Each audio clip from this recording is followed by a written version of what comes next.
We recently updated our tow vehicle to the 2026 Chevy Silverado 2500. Today we received our Aries brand oval Nerf bars from e-trailer and will be doing the simple install.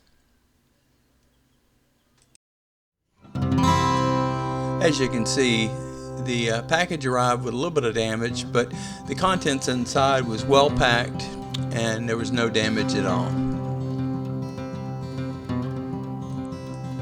And here's a good visual of the contents of the box.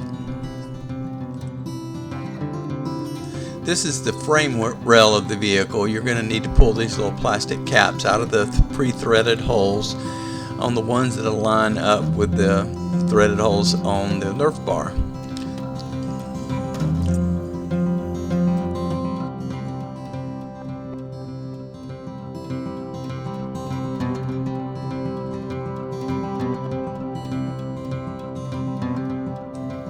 I ordered these Nerf bars specific to my truck, so there was no drilling involved in the install.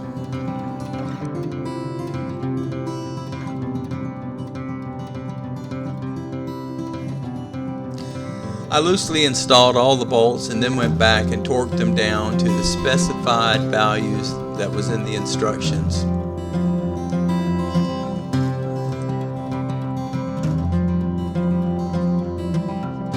Overall, the job probably took about 45 minutes, and I think it turned out great.